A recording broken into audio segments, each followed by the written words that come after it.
Alors moi, je vais aborder plutôt la partie organisation RH. C'est vrai que la situation que nous vivons actuellement est une situation inédite de crise sanitaire. Les dirigeants se posent un certain nombre de questions après le confinement, notamment la question de savoir comment ils vont pouvoir organiser la reprise, comment gérer les salariés. Plusieurs situations dans les différentes entreprises en fonction de leur secteur d'activité ou du nombre de salariés. Moi, je vais aborder donc ces différentes situations qui peuvent être rencontrées dans l'entreprise, notamment au travers du télétravail, du retour des salariés effectifs dans l'entreprise ou encore du dispositif d'activité partielle qui continue de fonctionner au sein de certaines entreprises. Et enfin, je vous parlerai de l'intérêt pour les entreprises de formaliser un plan de continuité d'activité ou un plan de reprise d'activité en fonction de la situation dans laquelle les entreprises se trouvent. Alors, pour ce qui est du télétravail, juste pour fixer un peu le contexte, une étude qui a été publiée en 2019 sur les chiffres de 2018 disait que 6% des salariés avaient eu l'occasion d'être en télétravail, donc un télétravail plutôt choisi, encadré et formalisé. La réalité aujourd'hui, c'est que depuis le début du confinement, toutes les entreprises ont dû, du jour au lendemain, mettre en place le télétravail pour les activités ou en tout cas pour les fonctions qui le permettaient. Et même en cette période de déconfinement et de reprise d'activité, le télétravail est maintenu suite aux préconisations réglementaires face à la crise sanitaire. Donc, on peut voir que certaines entreprises ont été préparées. Ces entreprises, notamment, ont formalisé le télétravail par accord collectif ou par charte interne. Donc, les salariés sont préparés, sont équipés et ont pu gérer de manière plutôt sereine la mise en place du télétravail par rapport à leurs fonctions. Mais la majorité des entreprises ont dû, j'aurais envie de dire, improviser la situation du jour au lendemain et ne sont pas préparées. Alors, même si pour ces entreprises-là, on indique qu'aucun formalisme n'est prévu, moi, je préconise néanmoins, et la préconisation est partagée aussi par un certain nombre d'avocats en droit social, d'encadrer le télétravail. Ça peut se faire s'il n'y a pas d'accord ou pas de charte interne, ça peut se faire par l'intermédiaire d'une note écrite qui va être adressée aux salariés. Par exemple, chez un de mes clients notamment, le télétravail n'était pas du tout mis en place dans la structure, mais on a informé les salariés et rédigé une note interne dans laquelle on a mentionné tous les postes compatibles avec le télétravail, les missions et activités de chaque personne. Le dirigeant a fixé le cadre de travail, notamment les horaires, les temps de pause et les jours de repos. Parce que les salariés en télétravail, il faut aussi, malgré tout, veiller à ce qu'il y ait un équilibre entre la vie personnelle et la vie professionnelle, et notamment veiller à ce que la charge de travail soit plutôt bien absorbée par le salarié. Donc, ce qui fait que cette partie de suivi, de communication et du management du salarié à distance est fondamentale quand on met en place le télétravail, et encore plus quand le télétravail n'était pas la manière de travailler habituelle des salariés.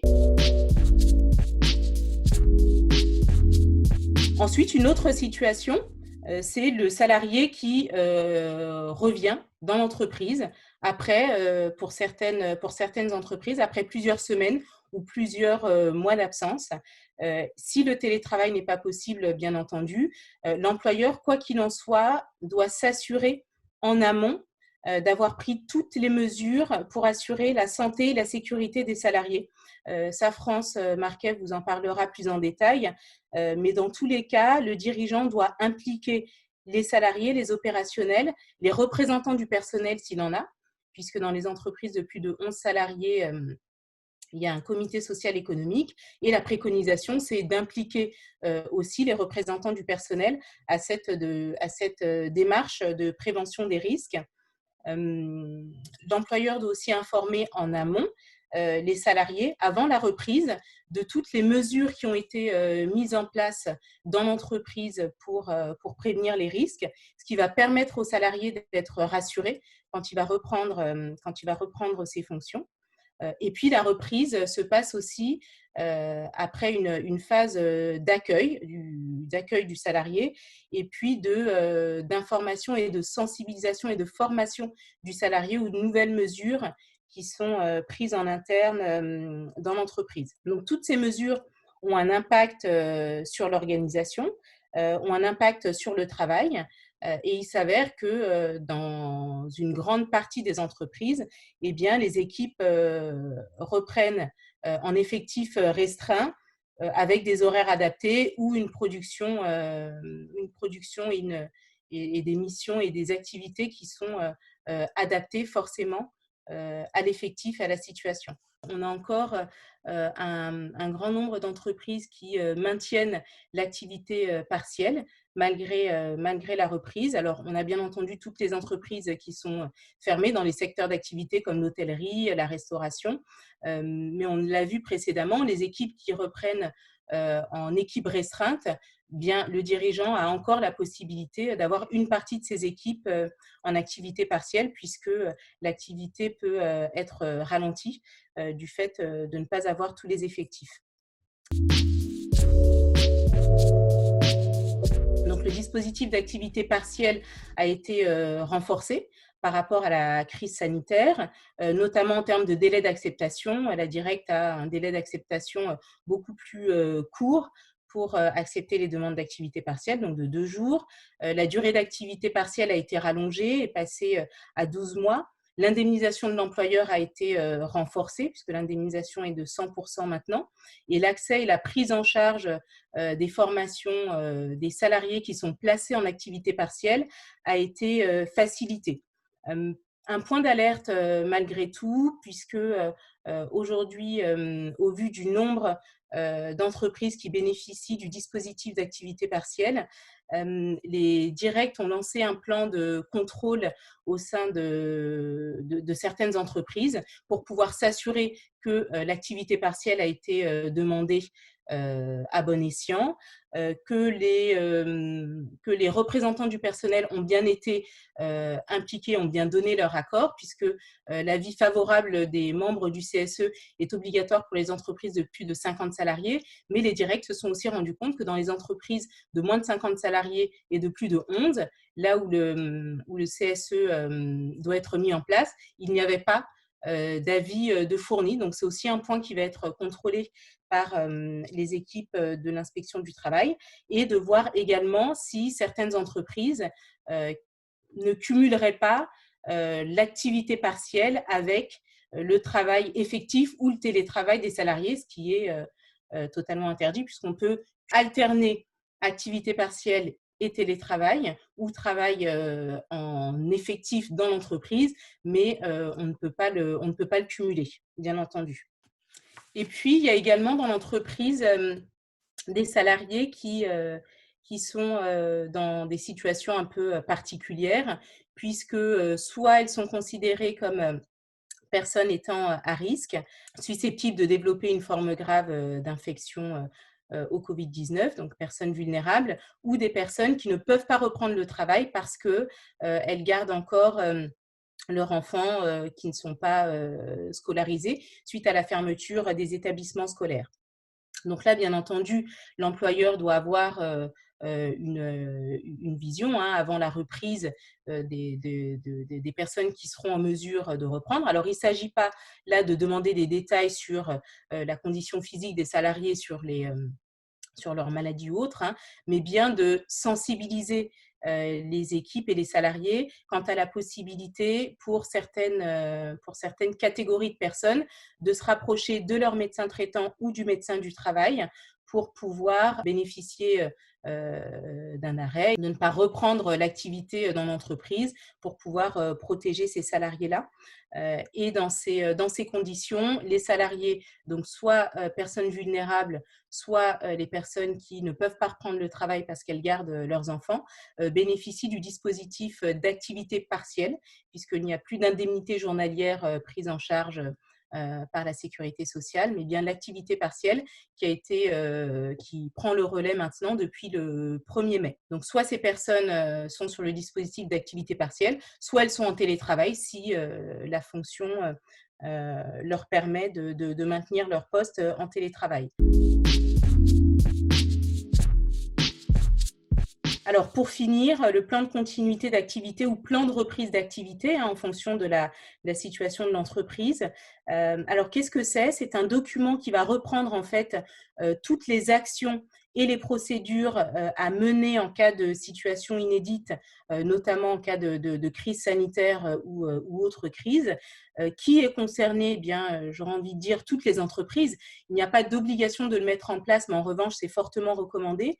Donc, plusieurs situations d'entreprise possibles. Soit l'entreprise a cessé totalement son activité, et auquel cas, le fait de mettre en place un plan de continuité d'activité permet de mettre en sécurité l'entreprise et de préparer la reprise partielle ou la reprise normale quand l'établissement aura réouvert. Soit l'entreprise est en situation de reprise partielle, auquel cas le fait de formaliser toutes ces procédures lui permet de sécuriser le maintien de l'activité essentielle ou encore de préparer le retour à l'activité normale et de protéger les salariés. Autre situation, l'entreprise peut être en situation de reprise complète, donc reprise normale, et auquel cas, le fait de mettre en place le plan de reprise d'activité lui permet d'organiser l'activité et de l'adapter aux impacts de la crise, et puis voire même d'anticiper la manière dont elle pourrait potentiellement réagir face à d'autres situations de crise. La méthodologie pour mettre en place un plan de continuité d'activité est assez précise. Elle comporte 8 étapes. Après, elle peut être adaptée en fonction de l'entreprise. Mais le point à prendre en considération, c'est que les personnes clés de l'entreprise, des fonctions clés, doivent être associées à cette démarche, notamment les opérationnels, le personnel administratif et même les représentants du personnel doivent être associés à cette démarche, puisque par rapport à cette démarche, on a une vision assez globale de l'entreprise et le plan de continuité ou le plan de reprise d'activité va permettre à l'entreprise de sécuriser les salariés, mais également de sécuriser les partenaires extérieurs à l'entreprise. Donc, c'est vraiment un point essentiel pour garantir la pérennité de l'entreprise.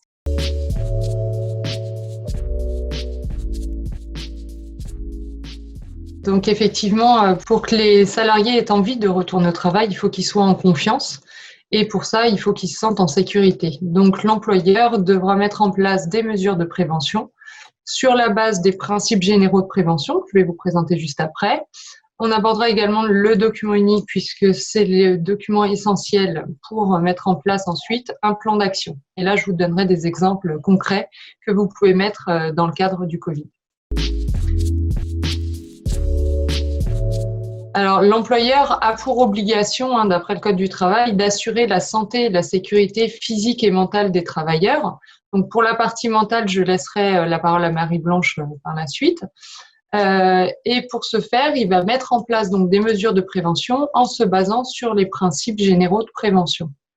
Ces principes, ils sont au nombre de 9, qui sont hiérarchisés les uns les autres, et on va les appliquer du premier jusqu'au dernier en suivant cette chronologie. Donc le premier risque, on vous dit qu'il faut éviter le risque, c'est-à-dire en ce qui concerne le coronavirus, c'est d'éviter l'exposition des salariés à ce virus. Donc pour ça, le gouvernement l'a très bien fait par le biais du confinement. Maintenant, dans le cadre du travail, Salomé vous en a largement parlé tout à l'heure, la principale mesure lorsque cela est possible, c'est de faire le télétravail. Donc là, ça permet d'éviter aux salariés d'être exposés au risque. Lorsque le risque ne peut être évité, c'est-à-dire que si vos salariés sont obligés de revenir en présentiel, il va falloir évaluer les risques. Pour ce faire, vous avez le fameux document unique dont je vous présenterai rapidement tout à l'heure. Et si vous l'avez déjà, il faudra donc mettre à jour ce document. Ensuite, donc, vous avez différentes étapes qui peuvent être faites. Je ne vais pas tous les détailler. Si on arrive à la planification, par exemple, des mesures, donc ça sera le fameux plan d'action qui va justement découler de ce document unique. Donc, je vous donnerai des exemples concrets tout à l'heure. On pourra également s'appuyer sur les PCA et PRA que vous a présenté Salomé, donc le plan de continuité ou de reprise d'activité, puisqu'il y a une partie déjà qui traite des risques à ce niveau-là, des risques liés à la santé. Ensuite, on verra que des mesures de prévention peuvent être prises. Alors, on va prioriser tout ce qui est mesures collectives dans un premier temps, qui sont quand même moins contraignantes pour le salarié. Et dans un second temps, si on n'a pas le choix, on arrivera aux mesures individuelles, les fameux masques et visières. Parce qu'on est d'accord que c'est plus facile de travailler avec un écran fixe plexi devant soi plutôt que de travailler avec une visière ou un masque sur la tête. Si on doit faire une journée complète de travail, on est quand même plus à l'aise sans le masque et la visière. Donc, on verra justement tout à l'heure quelques exemples. Et puis, le dernier principe qu'il ne faut pas négliger, c'est tout ce qui est instruction aux salariés. Alors, ça peut être par le biais des affichages des gestes barrières qu'on connaît tous maintenant, par le biais de formation sur le Covid ou autre, par le biais de coaching, dont parlera Marie-Blanche tout à l'heure. Voilà, donc ça aussi, c'est des mesures qui viennent en dernier ressort, certes, mais qui sont tout aussi importantes que les autres.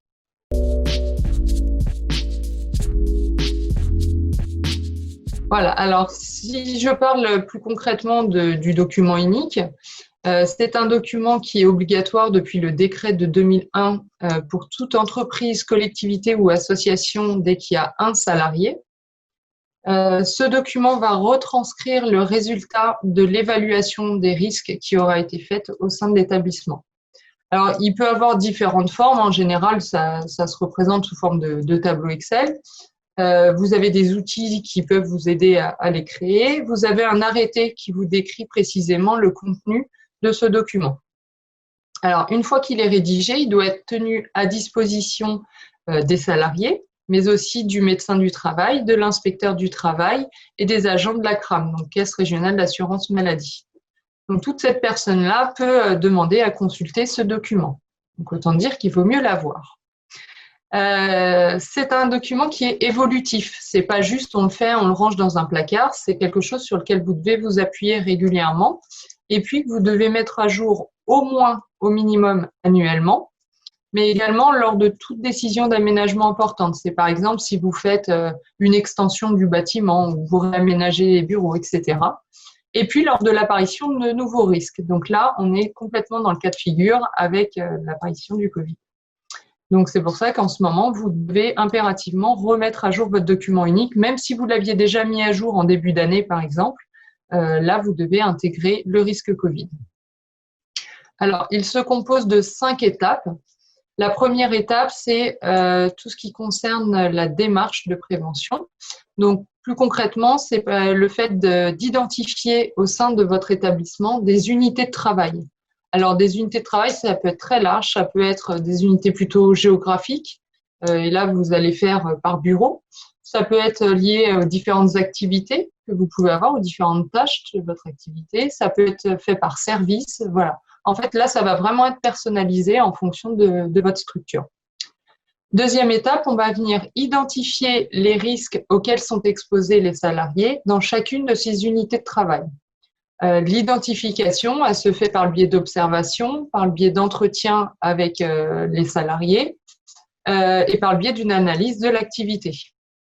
Puisqu'on va prendre en compte à la fois ce qui va être fait au niveau de l'entreprise ou de la collectivité, mais également ce qui est fait sur le terrain. Donc, si vous êtes amené à aller sur des chantiers, chez des clients, etc. Une fois qu'on aura identifié, donc on aura nos lignes de risque, on va venir pour chacun de ces risques identifiés, le quantifier. Donc, l'évaluation peut se faire par différents critères, mais on a au minimum 2 critères qui sont imposés. C'est la fréquence et la gravité. Donc, la fréquence, c'est le nombre de fois que le salarié va être susceptible d'être exposé à ce risque. Donc, par exemple, ça peut être tous les jours, ça peut être toutes les semaines, tous les mois, une ou 2 fois par an. Par exemple, si vous allez au local archive 1 fois par an, voilà, on aura ce type de fréquence. Et puis, en termes de gravité, donc là, c'est la gravité du dommage potentiel qui pourrait résulter de cette exposition au risque. Donc là, ça peut être par exemple de la bobologie ou bien un accident avec arrêt de travail, une incapacité de travail, voire malheureusement un accident mortel. Donc par exemple, si je reprends mon risque Covid, je suis confrontée à ce risque tous les jours, donc j'aurai une fréquence élevée. Et on le sait tous, malheureusement, c'est une maladie qui peut être mortelle, donc là aussi, j'aurai une gravité élevée. Derrière, en fait, ces évaluations des risques me permettent en fait d'obtenir un score qui vont derrière aider à hiérarchiser en fait les risques les uns avec les autres en vue de prioriser mes actions. Forcément, je vais agir sur celles où le risque sera le plus élevé. Et pour ça, donc pour chaque ligne de risque, je vais émettre des propositions d'action de prévention en tenant compte des mesures existantes. Je vais bien entendu déjà étudier ce qui aura été mis en place dans la structure pour essayer d'apporter des mesures complémentaires. Une fois qu'on a créé donc ça constitue notre plan d'action, on va pouvoir, en fonction des moyens humains, techniques, organisationnels et financiers surtout, je vais pouvoir voir sur quelle action je vais pouvoir agir, et le planifier en tout cas, et mettre des responsables en face de chaque action pour savoir qui sera responsable de mettre en place et de suivre ces actions. Donc, bien entendu, il faudra réévaluer régulièrement ce document, donc comme on l'a vu précédemment. Le but étant d'aller tout le temps vers une amélioration continue. C'est pour ça que je vous ai mis la route des Mignes sur le côté avec ce système qualité. Alors, c'est un document qui peut être rédigé en interne.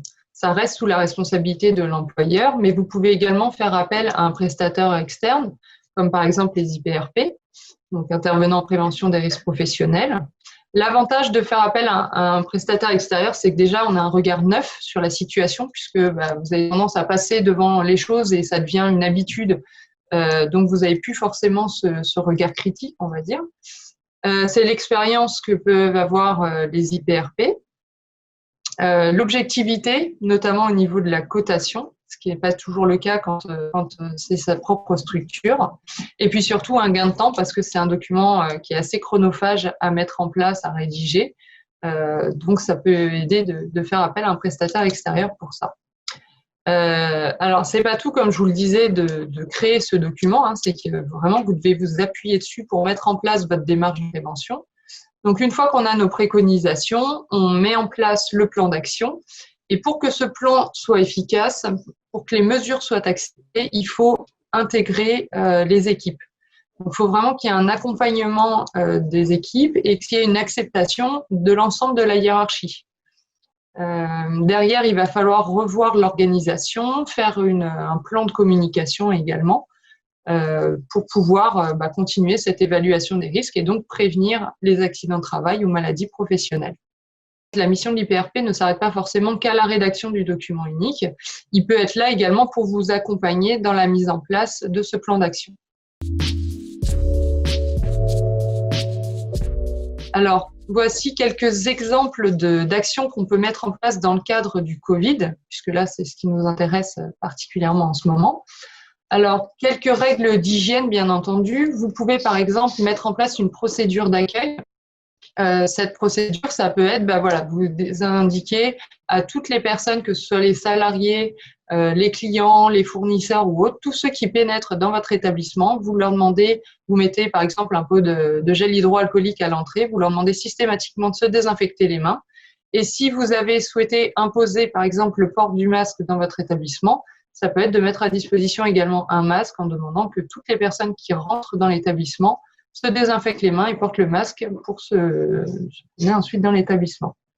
Il y a l'affichage du respect des gestes barrières. Donc là, vous trouvez des affiches types qui peuvent être faites déjà par le biais du gouvernement, mais vous pouvez également créer vos propres affiches, les personnaliser, les logoter, les faire aux couleurs de votre établissement et surtout mettre des logos qui correspondent vraiment aux gestes et aux mesures en tout cas que vous avez prises au sein de votre établissement. Les techniques de lavage de mains, donc ça paraît bénin, mais en fait beaucoup de gens ne savent pas correctement se laver les mains et c'est bien dommage. Donc ça peut être intéressant de les placer au niveau des sanitaires, mais également à chaque poste où vous avez mis en place du gel hydroalcoolique. Le nettoyage et la désinfection. Donc là, il faut absolument créer un protocole de nettoyage et désinfection au sein de votre structure. Par exemple, le protocole national de déconfinement rappelle qu'il y a au minimum un nettoyage des sols une fois par jour et au moins 2 nettoyages des surfaces de contact par jour. Donc, surface de contact, c'est par exemple les poignées, les interrupteurs, les rampes d'escalier, les tourniquets voilà, qu'il peut y avoir, etc. Donc là, après, à vous de voir qui est en charge de faire ce nettoyage, à quelle fréquence, et est-ce que vous faites un tableau de gestion pour savoir qui s'en est occupé, etc. Et surtout, avec quels produits utiliser, puisque je vous rappelle qu'il y a des virucides normés pour lutter contre le Covid. Et ensuite, l'aération des locaux. Donc ça, bien entendu, on le fera durant la phase de nettoyage, mais également, il est recommandé d'aérer au moins 15 minutes 3 fois par jour les différents locaux de travail. Donc ça peut être plus en fonction de l'activité qui est exercée.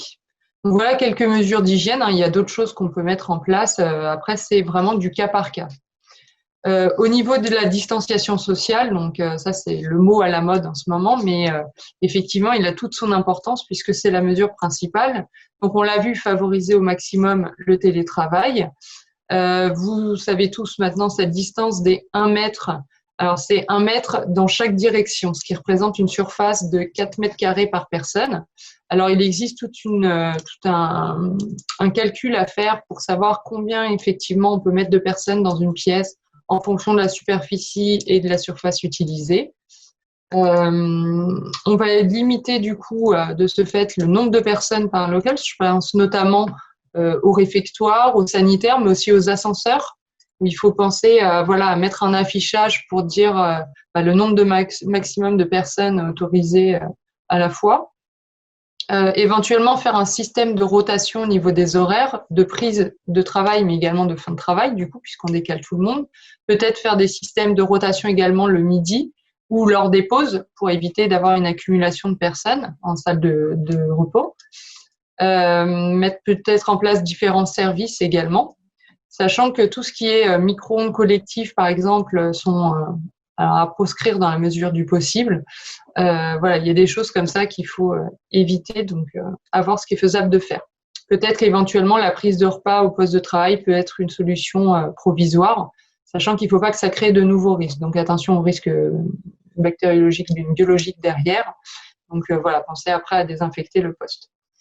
Le protocole national demande à ce qu'il y ait une circulation à sens unique de mise en place lorsque cela est possible, encore une fois, donc avec une entrée, une sortie et tout un cheminement, en fait tout simplement pour éviter les croisements de flux. Et puis le marquage au sol, bon ça vous l'avez déjà vu par différents biais.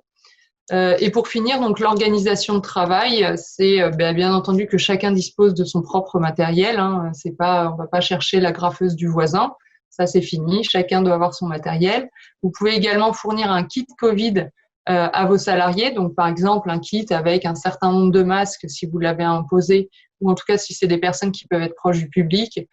De leur fournir des petits flacons de solutions hydroalcooliques, un petit fascicule qui reprend les gestes. Pourquoi pas des paquets de mouchoirs, puisqu'on dit que maintenant il faut utiliser des mouchoirs à usage unique. Ça peut être également présent dans votre kit. À vous de l'adapter par rapport à votre établissement. Prévoir aussi attention au déplacement, puisque au-delà de 100 km, il vous faudra une autorisation professionnelle. Également pour tout ce qui est transport en commun, il faut que vous informiez vos salariés sur l'obligation du masque dans les transports en commun et leur donner l'attestation. Vous pouvez mettre en place également des protocoles pour tout ce qui est réception de courrier, comme quoi c'est une personne avec des gants qui ouvre et qui jette les enveloppes dans une poubelle, etc. Pareil, un protocole pour les visiteurs qui doivent bien s'identifier en cas de cas contact. Ça peut être important d'avoir les coordonnées de cette personne. Et enfin, de mettre en place une procédure de prise en charge pour les cas symptomatiques et les cas contacts.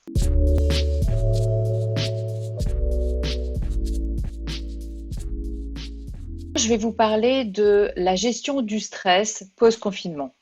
Et en deuxième lieu, je vais vous parler de la remobilisation de vos équipes. Et quand je dis vos équipes, ça comprend aussi vous.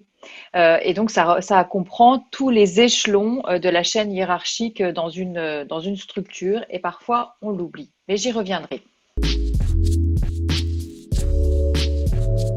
Présentation déjà des sources spécifiques liées au Covid.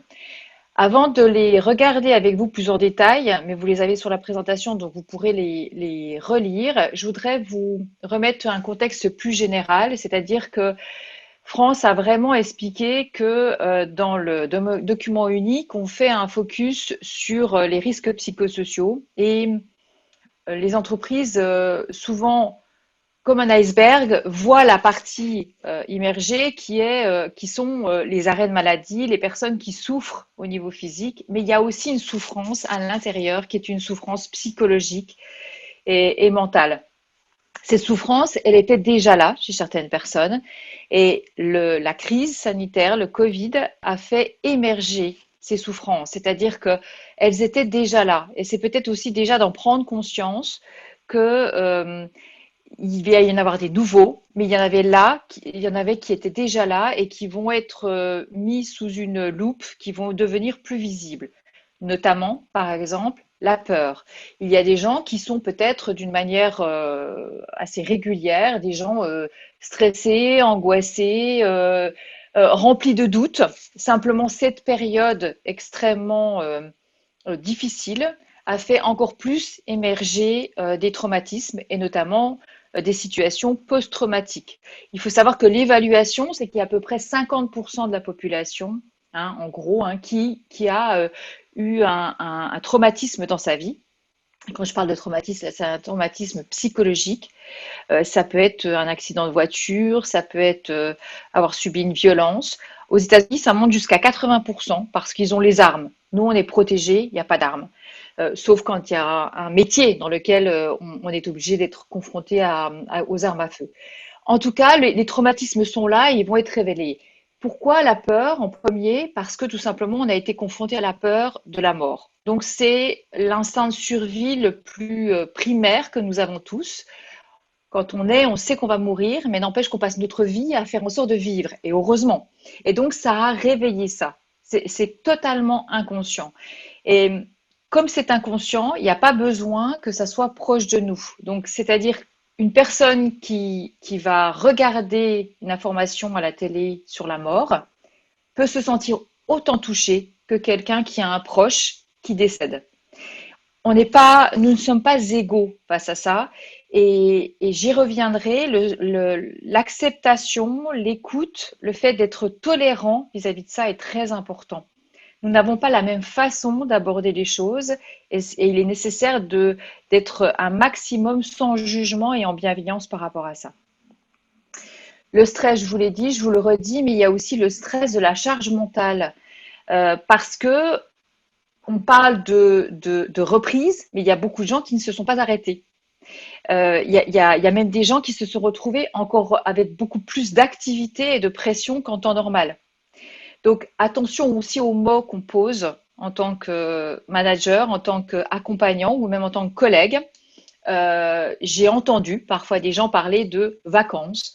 Alors, pour certains, ça a pu être le cas, mais pour la grande majorité, ce n'était pas le cas. Et donc, être extrêmement vigilant parce que sans le vouloir, même avec une note d'humour, ça peut être très mal perçu parce que la personne peut être totalement en état de stress. Il y a eu aussi l'isolement. Il y a des gens qui se sont retrouvés en famille ou entre amis à plusieurs, mais il y a des gens aussi qui se sont retrouvés seuls et qui se sont retrouvés seuls, parfois même sans jardin, dans un environnement extrêmement exigu. Et ça aussi, de façon totalement inconsciente, ça a révélé des instincts primaires de douleur et de souffrance, parce qu'il faut savoir que nous sommes, êtres humains, des êtres sociaux, donc des êtres de contact. Nous avons besoin d'interagir, nous avons besoin de voir, mais de façon pas à travers la visio, hein. C'est pas quoi ça compense, mais pas tout, de voir vraiment une personne à côté de nous agir et interagir, et on le sent. C'est corporel, il y a quelque chose qui se passe. Et ça a été un manque pour énormément de personnes. Il y a également l'équilibre. il faut savoir que c'est quelque chose qu'on a aussi en nous, c'est l'équilibre. On a toujours le fort et le faible, le vite, le rapide, et on a été troublé dans cet équilibre. Équilibre de vie professionnelle et personnelle, plus de limites, tout s'est mixé. Et ça a été, comme vous le savez très bien, Salomé l'a dit, le télétravail, mais pas que, il y a aussi l'école à la maison qui a fait ça. Le manque de compétences, Salomé l'a souligné, des gens qui ne savaient pas du tout utiliser l'informatique, pas du tout utiliser la visio, et qui même pour certains étaient carrément réfractaires à ça. Je ne veux pas entendre parler de ce machin-là, et qui ont dû s'y mettre. Donc pour eux, ça a été une agression, ça a été une violence. Il y a également le sentiment d'inutilité, des gens qui se sont dit, mais en fait, à quoi ça sert le job que je fais, quoi? En fait, j'ai pas été là pendant un mois ou 15 jours ou 2 mois. Et en fait, ça n'a manqué à personne, mon job. Donc, les personnes se posent la question, mais c'est quoi le sens de ce que je fais, quoi? Et là, vous imaginez le rôle de l'entreprise et le rôle du manager est énorme pour redonner du sens au job de chacun et aux missions de chacun. La culpabilité. La culpabilité d'avoir été en bonne santé, la culpabilité de dire, mais en fait, dans mon entourage, personne n'est tombé malade, tout le monde va bien. Prendre conscience que ça aussi, ça peut être un tabou. De revenir, de parler, de revenir dans l'entreprise ou parler à ses collègues, et quand on lui dit alors, comment ça va toi? Ah bah disons que je m'en suis sortie, c'était pas facile. Et toi? Bah, en fait, moi, j'ai pas été malade. Voilà. Euh, la perte de repères, c'est-à-dire que nous sommes rythmés. Voilà, le réveil sonne, il y a les heures des transports, il y a l'heure de départ du travail, il y a les pauses, il y a des fois la pause cigarette, euh, bonne ou mauvaise, mais en tout cas, il y a des repères, il y a des moments de clés qui se passent dans une journée, dans une semaine. Et bien, tout ça a volé en éclats avec le confinement. Et ça va pas être si facile que ça de le retrouver, ce rythme-là, d'en remettre un en place, parce qu'il y a des nouvelles habitudes qui se sont mises en place. Et puis aussi le sommeil. Le sommeil, les gens qui avaient déjà des sommeils troublés se retrouvent avec des sommeils encore plus troublés, avec des réveils nocturnes, avec des difficultés d'endormissement. La nourriture, on a beaucoup blagué sur les réseaux sociaux avec ça. T'as pris combien de kilos? Oui, mais ça a été un réflexe compensatoire, hein. Le manque. Beaucoup de choses nous ont manqué. Donc, qu'est-ce qu'on fait? On s'est jeté sur nos aliments préférés. Pour certains le gras, pour d'autres le sucré. Quoi qu'il en soit, on a nourri ce vide avec une compensation de nourriture. Et je me suis permis de mettre des points de suspension parce qu'il n'y a pas que ça. Et là, on peut se le dire. Je ne l'ai pas écrit, mais on peut se le dire. Il y a aussi l'alcool. Il y a des tests, hein, des baromètres qui ont été faits dans d'autres pays qui ont eu de l'avance sur nous par rapport à ce confinement et ce déconfinement. Et il y a une augmentation systématique des ventes d'alcool. Et puis, plus c'est infinité, hein, malheureusement, hein, il y a aussi la drogue, hein.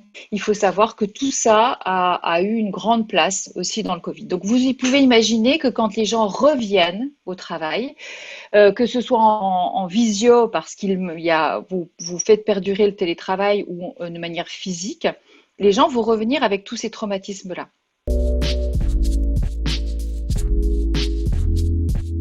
Il va être nécessaire de mettre en place un baromètre. Donc, dans la continuité de ce que vous a dit France dans le document unique, hein, et cette fois-ci, c'est un baromètre qui va révéler tous ces traumatismes et tous ces problèmes psychologiques et mentaux. Et pour ça, j'ai mis au point un questionnaire. Donc, si vous voulez, vous pourrez me consulter au-delà de cet entretien pour pouvoir mettre en place ce baromètre chez vous.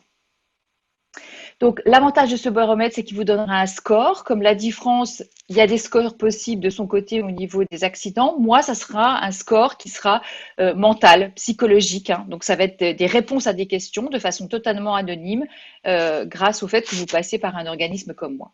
Salomé l'a dit, je vous le redis, il va être important de personnaliser l'accueil des gens et de les écouter, de les entendre, de prendre le temps d'expliquer, de réexpliquer, de faire preuve d'énormément de compréhension et de patience. Et pour ça, s'il vous plaît, soutenez les encadrants, soutenez les managers. Parfois, ils auront besoin d'avoir une formation pour savoir comment gérer le stress, pour comment gérer les émotions, comment gérer l'écoute. Parce que c'est pas inné, ça s'apprend. Alors, toujours pareil, hein, attention, attention, tout le monde n'a pas vécu la même chose et donc accepter qu'il y a eu des différences et surtout remercier les gens d'une façon globale. Parce que, et donc individuelle, mais de manière en tout cas, ce que je veux dire globale, c'est-à-dire remercier tout le monde et si possible de façon personnalisée. Tout le monde a fait un effort dans le cadre de ce Covid, à minima en se mettant en retrait et en faisant le télétravail.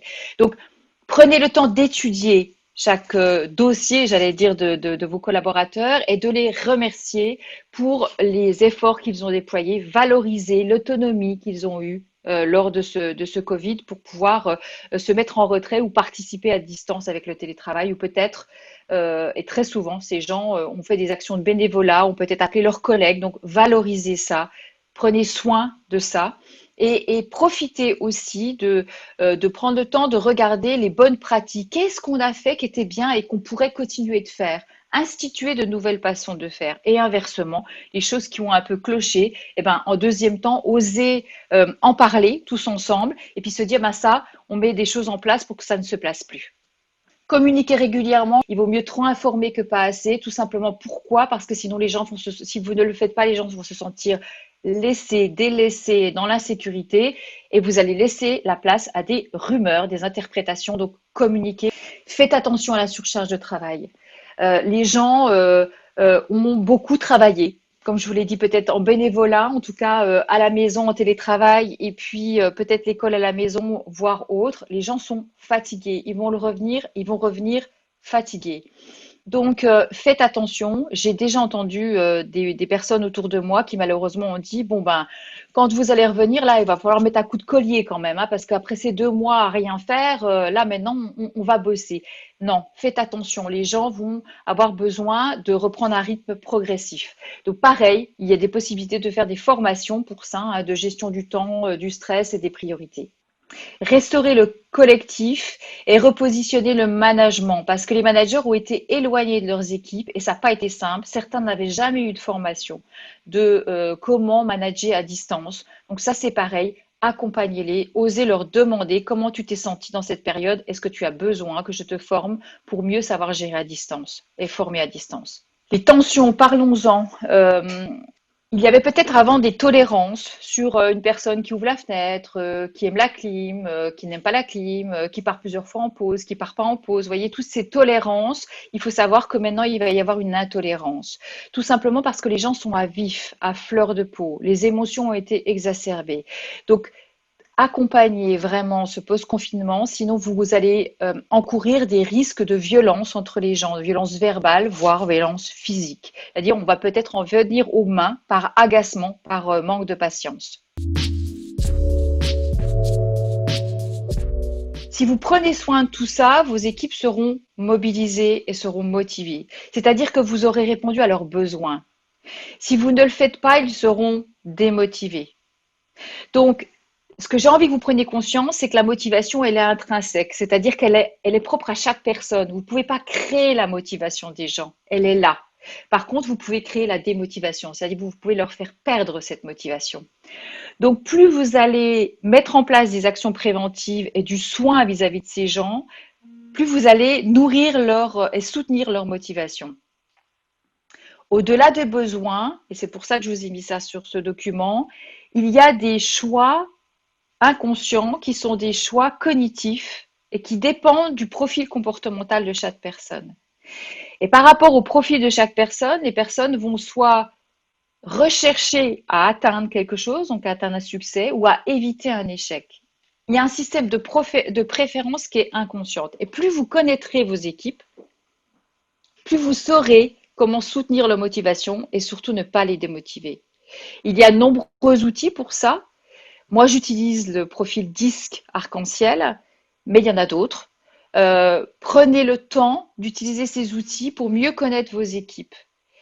Je vous ai mis par exemple une personne qui aurait un élément de motivation soit fort, ce qu'il va faire, c'est qu'il va éviter à tout prix la faiblesse. Celui qui a un motivateur naturel de faire des efforts, il va éviter des situations de facilité. Celui qui a un motivateur dépêche-toi va éviter d'avoir du temps à perdre. Celui qui est fait plaisir va éviter d'être dans le désaccord. Celui qui cherche la perfection va éviter les erreurs. Prenez le temps de lire tout ce que je vous ai dit là et je pourrai répondre au-delà à vos questions. Je le redis, pensez à soutenir la motivation et ne pas démotiver.